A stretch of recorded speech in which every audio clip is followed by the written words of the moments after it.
আশ্চর্য লাগে আমার কাছে, এত বড় বড় আলেম পীর দাবি করে মানুষ কিভাবে এমন কথা বলে যা কোরআনের মধ্যে গিয়ে অপমান সৃষ্টি হয়, এটা বুঝে আসে না। পেয়ারে হাজিরিন, বাংলাদেশে নতুন অনেক নিদর্শন দেখতে পাচ্ছি। সেটা কি? এখন মুসলমান পূজার মণ্ডপে যায় কি যায় না? আলেম ওলামাও যায়, অনেকে তো না বুঝে যাইতো আগে, ও এখনো যায়, দারু খাওয়ার জন্য যায়, মজা মারতে যায়, ও বুঝেই না। কিন্তু যে আলেম ওলামা তারা কিভাবে যায়? তারা যাইতে পারে, এটা কোরআনে আছে, এবং কেন যাবে সেটাও আছে। বলে নাউযুবিল্লাহ। আল্লাযীনা ইয়াত্তাখিযুনাল কাফিরিনা আউলিয়া, আল্লাযীনা ইয়াত্তাখিযুনাল কাফিরিনা আউলিয়া মিন দুনিল মুমিনিন। আল্লাহ বলে যারা কাফিরদের, মনে রাখবেন যারা পূজা করে এরা হচ্ছে মুশরিক কাফের,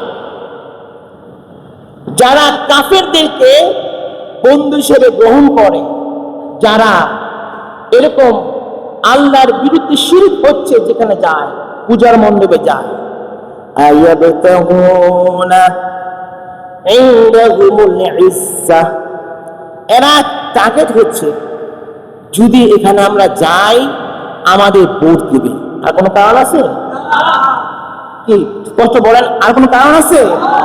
এখানে যাওয়ার একটা উদ্দেশ্য, যদি ওনাদেরকে সাহায্য করার উদ্দেশ্য হয় তাহলে গত 17 বছর গেছে নাকি? গেছে? প্রমাণ নাই। এখন মানুষ দৌড়াচ্ছে কেন? সামনে ভোট। আল্লাহ বলেন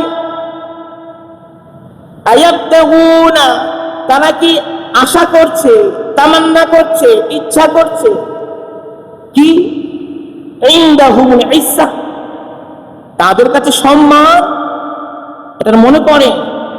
ফাইন্নাল ইজ্জাতা লিল্লাহি জামিআ, আল্লাহ বলে বান্দারে যত বেশি দৌড়াও ভোটের জন্য মনে রাখো ইজ্জতের মালিক আমি আল্লাহ।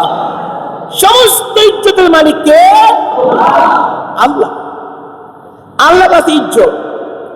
আপনি কখনোই দৌড়ে ইজ্জত পাবেন না যদি আল্লাহ পাক বেজ্জতি করে দেয়, আর তাম দুনিয়ার মানুষ আপনাকে বেজ্জতি করতে পারবে না যদি আল্লাহ ইজ্জত দিয়ে দেয়।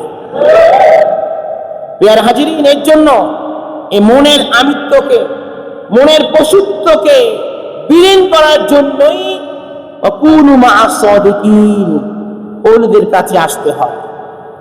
ওলিদের কাছে আসলে আপনি বিনয়ী হবেন।